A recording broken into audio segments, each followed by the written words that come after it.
Assalamualaikum warahmatullahi wabarakatuh.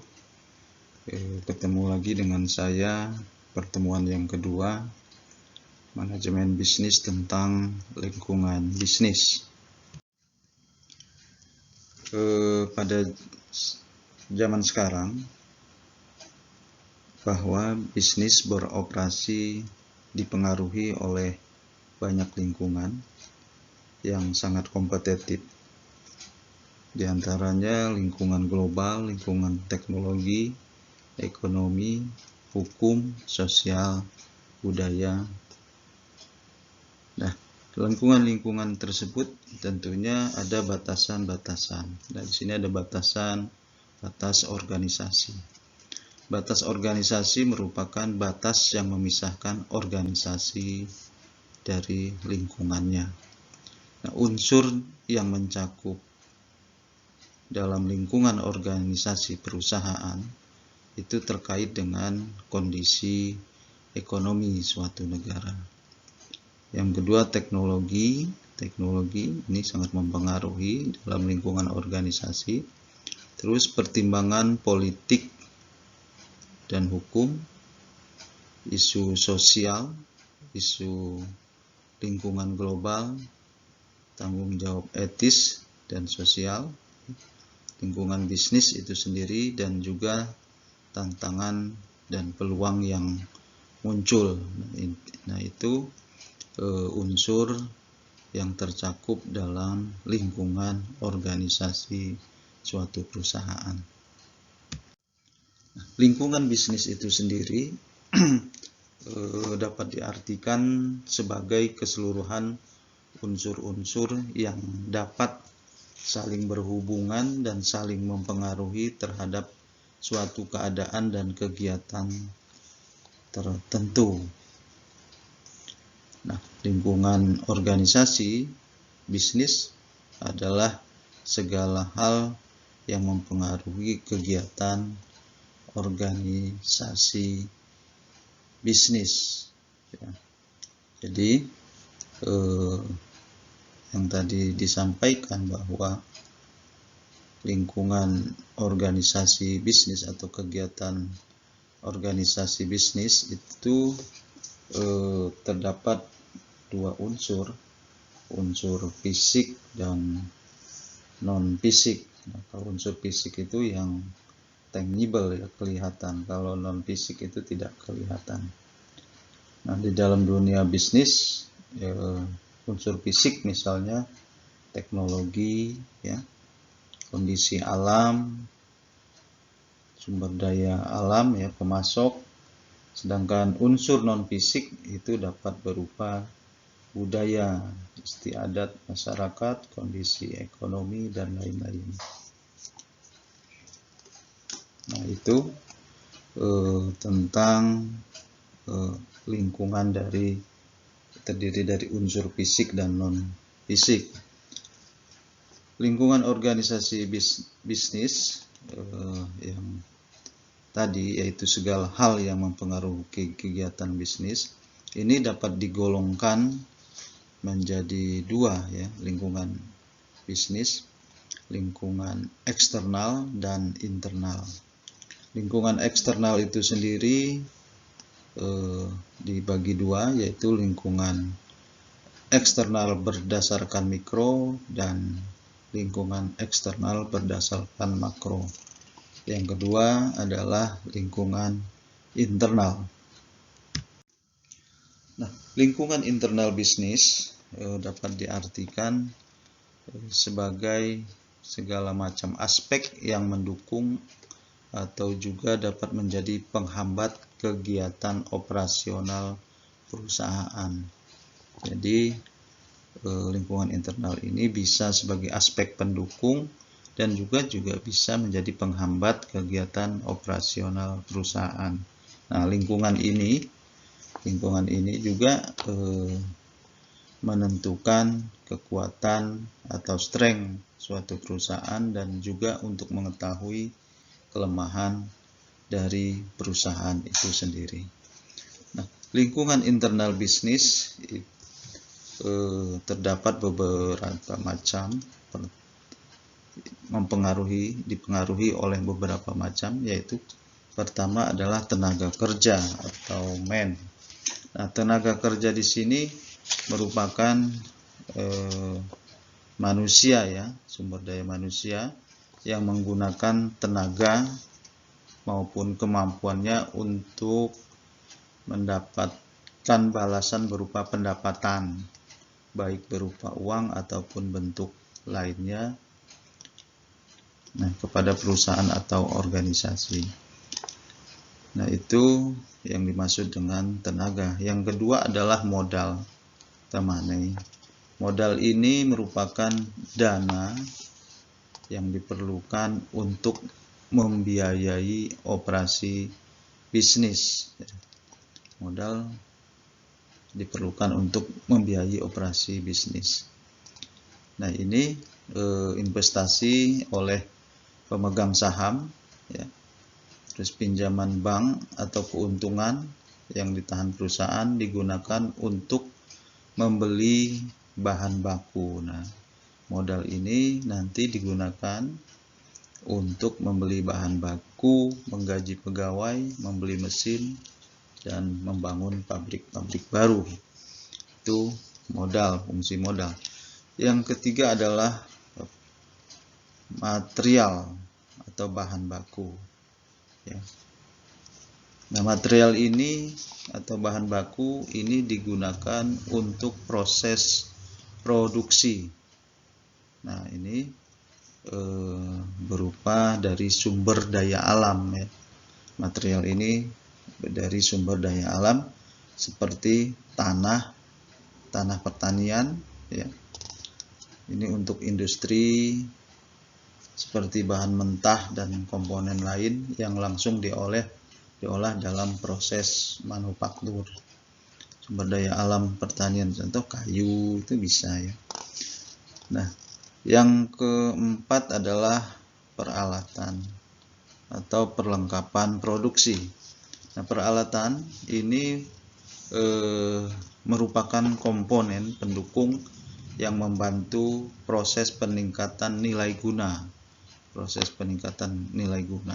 Atau produksi ya, atau proses produksi untuk terciptanya suatu output secara efektif dan efisien. Ini peralatan atau perlengkapan produksi. Yang selanjutnya adalah metode ya, atau metode manajerial. Nah, ini mengacu kemampuan manajerial, yaitu kemampuan entrepreneur ya. Entrepreneurship yang dikembangkan oleh pengelola perusahaan dalam menjalankan kegiatan atau aktivitas operasional perusahaan. Metode atau cara ya. Nah, ini merupakan kemampuan entrepreneurship ya, mengelola, mengembangkan perusahaan, aktivitas operasional perusahaan. Nah, ini adalah lingkungan internal bisnis. Yang selanjutnya adalah lingkungan eksternal bisnis, dilihat dari sudut pandang mikro. Nah, lingkungan eksternal merupakan sesuatu yang berada di luar batas organisasi, dan mempengaruhi organisasi tersebut. Nah, faktor-faktor yang termasuk lingkungan eksternal bisnis dalam sudut pandang mikro, diantaranya satu adalah pelanggan atau customer.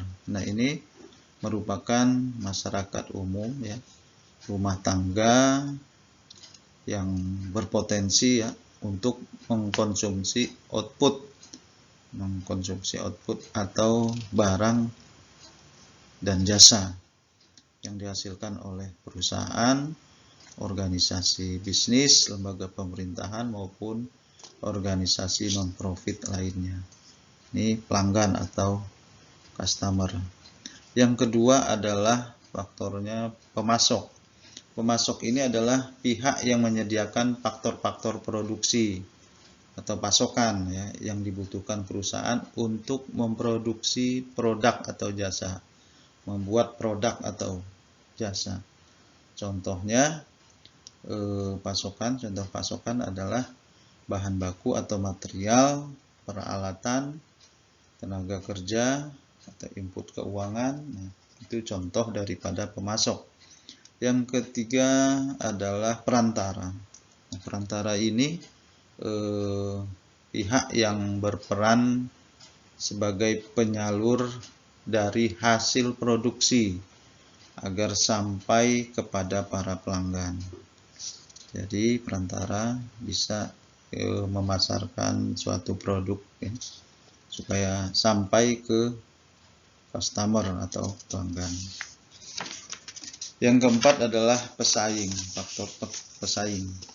Nah, ini merupakan organisasi tertentu yang menawarkan barang dan jasa, atau perusahaan ya yang menawarkan barang dan jasa juga yang sama atau serupa kepada customer yang sama atau prospek yang sama ya, di pesaing.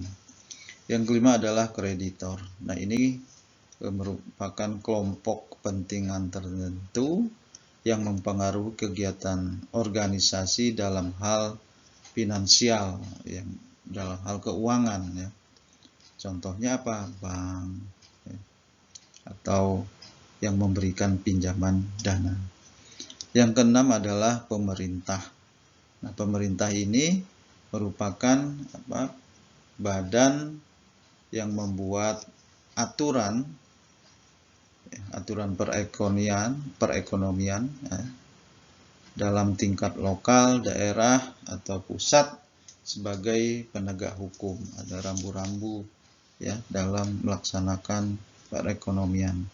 Tentunya berlaku untuk semua ya, peraturan terhadap kegiatan operasional organisasi. Yang ketujuh adalah pekerja. Nah, ini merupakan organisasi yang menghimpun para pekerja untuk memperjuangkan aspirasi para anggotanya. Nah, ini faktor lingkungan eksternal bisnis dilihat daripada sudut pandang mikro. Selanjutnya adalah lingkungan eksternal bisnis dilihat daripada sudut pandang makro. Nah, ini sudut pandang makro ini meliputi lingkungan perekonomian. Nah, ya, lingkungan eksternal bisnis dalam sudut pandang ekonomi makro. Pertama adalah lingkungan perekonomian. Lingkungan perekonomian ini merupakan kondisi perekonomian di mana tempat bisnis itu menjalankan aktivitasnya atau operasi. Nah, lingkungan perekonomian dipengaruhi oleh sistem perekonomian yang digunakan suatu negara. Itu lingkungan perekonomian. Nah, pada dasarnya ya, sistem perekonomian itu memperoleh pertumbuhan ekonomi dan sistem ekonomi. Nah, ini tujuannya adalah tujuan sistem perekonomian yaitu pertumbuhan ekonomi dan stabilitas ekonomi. Pertumbuhan ekonomi dipengaruhi dua hal yang terjadi saat pertumbuhan ekonomi, yaitu output per kapita dan orang yang mendapatkan manfaat dari standar hidup yang lebih tinggi. Yaitu pertumbuhan ekonomi dipengaruhi oleh output per kapita sama orang yang mendapatkan manfaat dari standar hidup yang lebih tinggi. Nah, pertumbuhan ekonomi dalam suatu negara itu dapat dicerminkan melalui nilai pendapatan nasional negara. Contoh pendapatan nasional yaitu produk domestik bruto atau GDP, yaitu total nilai barang dan jasa yang diproduksi dalam periode tertentu oleh ekonomi nasional dengan seluruh faktor produk dalam negeri. Nah, GDP suatu negara naik, maka jumlah output juga naik. Jika jumlah output naik, maka ada pertumbuhan ekonomi. Dari nilai domestik bruto dapat dihitung juga GDP per kapita yang merupakan nilai domestik bruto per orang yang dapat dicari dengan cara membagikan domestik bruto total dengan populasi penduduk. Contoh yang kedua, produk nasional bruto. Nah, ini total nilai barang dan jasa yang diproduksi secara nasional oleh suatu negara dalam suatu periode tertentu, terlepas dari mana faktor produksi itu berada.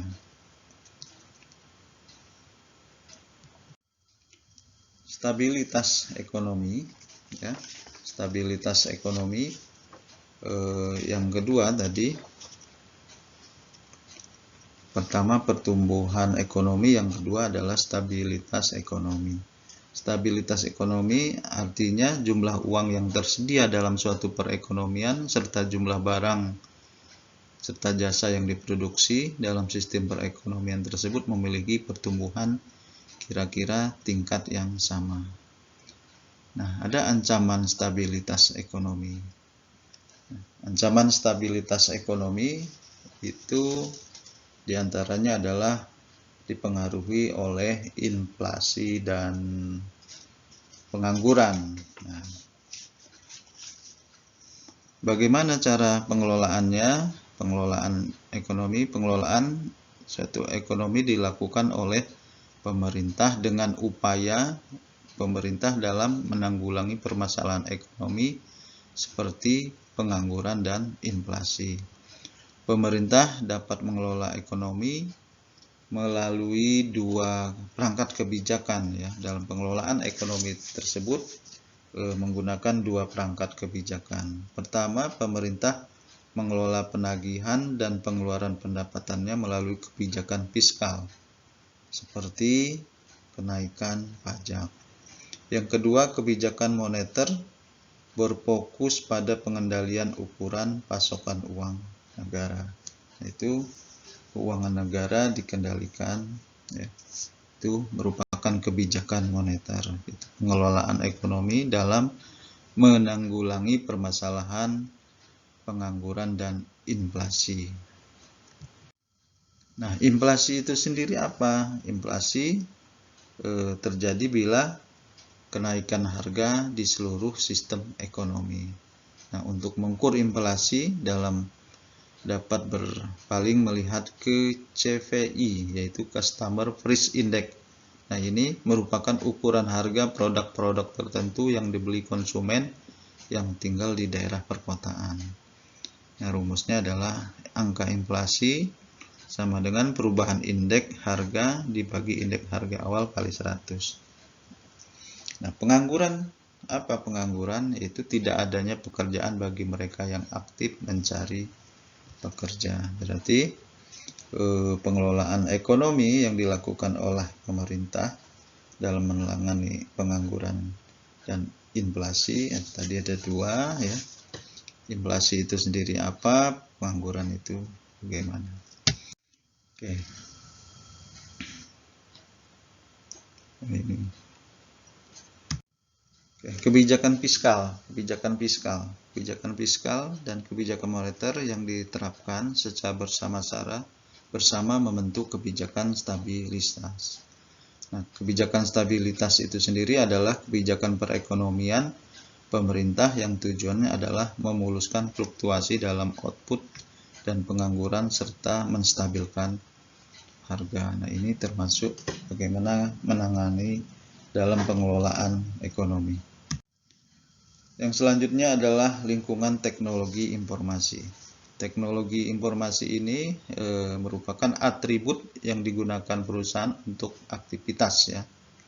Contohnya seperti informasi, pengetahuan manusia, metode kerja, peralatan fisik ya, elektronik, telekomunikasi, serta sistem pengelolaan. Nah, sekarang teknologi informasi itu banyak digunakan, sekarang menggunakan teknologi. Usaha-usaha sekarang sudah banyak menggunakan teknologi. Nah, contoh jenis dari teknologi yang berkaitan dengan bisnis, teknologi produk atau jasa, teknologi proses maupun bisnis. Nah, itu contohnya. Oke, kategori yang berhubungan dengan teknologi, dengan bisnis, yaitu teknologi produk dan jasa serta teknologi pengelolaan bisnis. Nah, teknologi proses bisnis ini untuk memperbaiki kinerja perusahaan pada operasi internal. Contohnya sistem akuntansi. Kalau di sumber daya manusianya ada itu KPI ya. Terus dan membantu menciptakan hubungan yang lebih baik dengan konstituen eksternal serta pemasok dan pelanggan. Yang selanjutnya adalah lingkungan hukum dan politik. Ya. Nah, ini mencerminkan hubungan antara bisnis dan pemerintah. Nah, biasanya pemerintah akan membentuk regulasi untuk mengatur bisnis. Ya. Nah, berbagai perwakilan dari pemerintah mengelola dan memberi kebijakan seputar bidang-bidang penting seperti periklanan, ya, pertimbangan keamanan, kesehatan, serta standar perilaku bisnis yang dapat diterima. Nah, itu stabilitas politik merupakan pertimbangan penting khususnya untuk perusahaan-perusahaan internasional. Kalau politik suatu negara tidak menentu, maka investasi ke suatu negara itu tidak akan terjadi karena stabilitas politik tidak aman ya. Tidak ada bisnis yang ingin membangun bisnisnya dengan negara lain ya, kecuali hubungan dagang dengan negara tersebut dikelola dengan baik ya. Itu stabilitas politik. Terus lingkungan sosial dan budaya. Nah, ini dalam dunia bisnis aspek-aspek ini perlu diperhatikan ya, aspek budaya. Nah, ini terkait dengan norma atau kebiasaan masyarakat itu sendiri. Artinya apa? Perusahaan harus menyesuaikan dengan lingkungan sosial dan budaya tempat usaha atau beroperasi atau memasarkan produk. Jangan sampai perusahaan melanggar norma di wilayah tersebut. Ya. Terus lingkungan global. Nah, lingkungan global atau lingkungan internasional, nah ini merupakan kondisi internasional yang juga merupakan salah satu faktor utama yang mempengaruhi bisnis ya, dikarenakan perusahaan besar maupun kecil yang ada di dalam negeri semakin ditantang dengan meningkatnya jumlah pesaing ya, sebagai dampak dari adanya pasar global yang merupakan bagian dari lingkungan eksternal ya. Nah, sekarang sudah memasuki pasar global, pasar bebas. Jadi suatu negara harus siap menerima bisnis-bisnis dari luar. Yang selanjutnya adalah lingkungan demografi. Nah, ini perlu diperhatikan oleh perusahaan yang menyangkut lingkungan demografi, yaitu ukuran populasi. Populasi ini ya penduduk ya, terus struktur masyarakat umum, distribusi geografis, pencampuran etnis, serta distribusi pendapatan. Nah, ini mempengaruhi pasar atau pemerintahan. Makanya dalam manajemen pemasaran nanti akan belajar tentang pemasaran, bagaimana memasarkan dengan menganalisis lingkungan demografi. Ini sangat diperlukan sekali dalam bisnis global ya, ataupun lingkungan bisnis. Yang selanjutnya adalah lingkungan alam. Nah, lingkungan alam ini merupakan kondisi alam yang berjalan secara alamiah, di mana perusahaan dalam menjalankan aktivitasnya. Contohnya iklim, cuaca, ya, kondisi geografis wilayah maupun sumber daya alam yang tersedia di suatu negara atau wilayah. Nah, pasokan sumber daya alam kadangkala menjadi permasalahan tersendiri bagi organisasi. Nah, contohnya terjadi kelangkaan pasokan bahan bakar listrik, ya, gangguan pada pasokan pangan, dan bencana alam. Nah, ini dapat semuanya ini kalau terjadi kendala permasalahan di lingkungan alam, maka kegiatan organisasi bisnis ini dapat terganggu. Nah, dalam dunia usaha tentunya harus mengambil peranan yang aktif ya dalam memecahkan permasalahan lingkungan yang kini dihadapi masyarakat dunia. Contohnya pengolahan limbah yang dihasilkan oleh proses produksi. Nah, ini memang perusahaan-perusahaan global ini harus memperhatikan lingkungan alam, jangan sampai dengan adanya bisnis-bisnis yang menjamur tidak memperhatikan kondisi alam. Limbah-limbah dibuang tanpa pengelolaan limbah ya. Pohon-pohon atau hutan-hutan diambil kayunya tanpa peremajaan hutan-hutan. Nah, ini dapat merusak lingkungan alam. Sehingga lingkungan alam termasuk faktor lingkungan bisnis ya. Faktor lingkungan bisnis eksternal. Nah, ini ilustrasi dari lingkungan eksternal ya.